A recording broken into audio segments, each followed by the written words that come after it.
টানা ভারী বর্ষণ আর উজান থেকে নেমে আসা পাহাড়ি ঢলে হাওরে দেখা দিয়েছে ভয়াবহ বন্যা আতঙ্ক।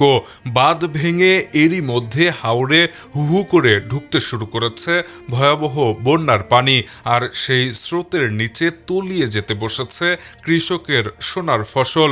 সুনামগঞ্জের মধ্যনগর উপজেলার বংশীকুণ্ডা দক্ষিণ ইউনিয়নের হামিদপুর গ্রামের পাশ দিয়ে যাওয়া জামগড়া খালের বাঁধটি পাহাড়ি ঢলের পানির প্রচণ্ড চাপে ভেঙে গেছে। স্থানীয়রা জানিয়েছেন, মনাই নদীর পানি বাড়ায় মঙ্গলবার ভোরে বাঁধটি ভেঙে ইয়ারন বিলে তীব্র বেগে পানি প্রবেশ করতে শুরু করে।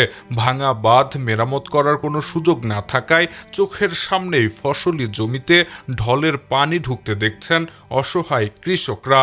সুনামগঞ্জ পানি উন্নয়ন বোর্ড জানিয়েছে, টানা বৃষ্টিতে হাওর রক্ষা বাঁধগুলো এমনিতেই অনেকটাই দুর্বল হয়ে পড়েছে। চলতি বছর ফসল রক্ষায় 145 কোটি টাকা ব্যয়ে 602 কিলোমিটার বাঁধ নির্মাণ ও সংস্কার করা হয়েছে। কিন্তু বৃষ্টির মাত্রা আরও বাড়লে বা আকস্মিক বন্যা পরিস্থিতির সৃষ্টি হলে পাহাড়ি ঢলের এই বিপুল চাপ বাঁধগুলো আর সামলাতে পারবে না। ফলে পুরো সুনামগঞ্জ জুড়েই বড় ধরনের বিপর্যয়ের আশঙ্কা তৈরি হয়েছে। এদিকে প্রাকৃতিক এই দুর্যোগ হাওরের কৃষকদের জীবনে এক নিদারুণ হতাশা নিয়ে এসেছে। আবহাওয়া অনুকূলে থাকায় এবার সুনামগঞ্জের 137টি হাওরে 2,23,000 হেক্টরেরও বেশি জমিতে বোরো ধানের বাম্পার ফলন হয়েছিল। প্রায় 5,000 কোটি টাকা মূল্যের 14 লাখ মেট্রিক টন ধান উৎপাদনের যে স্বপ্ন কৃষক দেখেছিল, ফসল ঘরে তোলার ঠিক আগ মুহূর্তে তাতে আঘাত হেনেছে ভয়াবহ বন্যা।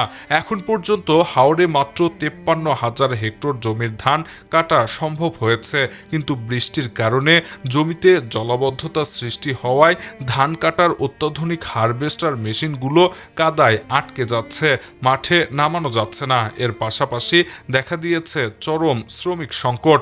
যে সামান্য ধান কৃষকরা কাটতে পেরেছেন, টানা বৃষ্টির কারণে রোদের দেখা না মেলায় সেটিও শুকাতে পারছেন না তারা।